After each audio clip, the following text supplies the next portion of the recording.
What's really good? It's your boy CJ Goodfella, and we back with the boxing clinic. Afternoon grind. And Mayweather just had his live media workout. No need to cover that. That's I was physically there. But now that the card is coming full circle, they're gonna have a regular prelim card on Fox. That's gonna be headed by Shawn Porter and Thomas Dulorme. I'll get into that in a minute.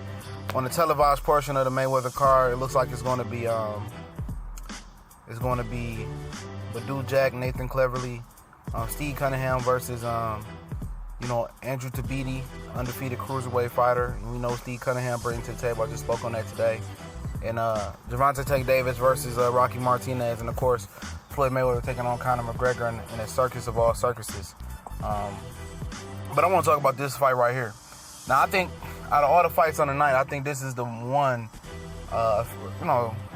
amongst the main profile fights, and also the undercard. I think to this Fox card is going to be on Fox Deportes, but I think this could possibly be an upset. People probably call me crazy, but if I was going to put money on an upset on any of these fights in these cards, it would definitely be this fight, for the simple fact that now Thomas Dulorme is moving back to 147. They tried to make him squeeze back down to 140 after he got knocked out by Carlos Abregu. He definitely doesn't have a jaw. And, maybe coming back to 147, he'd be a little bit more stable after the Crawford beating. It's good that Floyd, accommodated him with this fight and giving him opportunity to rebuild his career, because he was a very, highly touted guy. He was a blue chipper coming into the professional ranks. And he could box. He was giving Crawford some fits early on.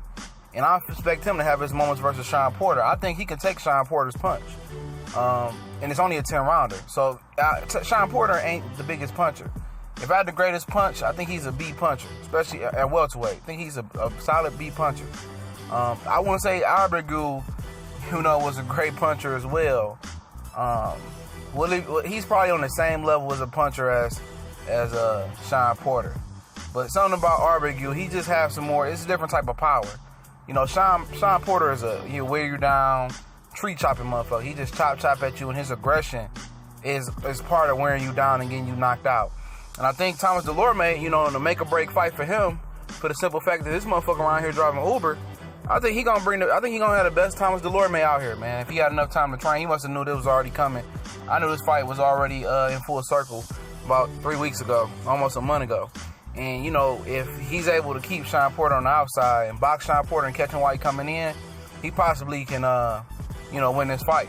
I think it's a high possibility of him winning this fight. Not saying necessarily I'm picking him, but I think it's a high possibility that this could be an upset alert.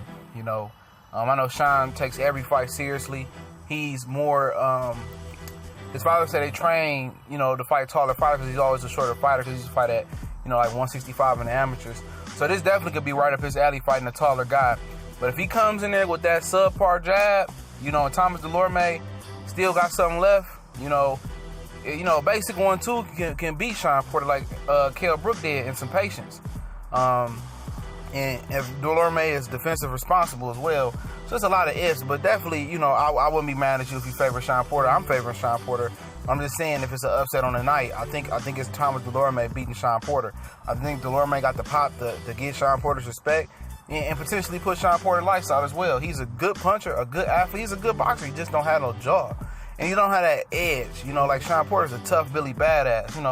Dulorme is kind of seen as a soft boxer. And that's been, maybe it's the chin issues, but he's not seen to be one of these tough Billy badass boxers.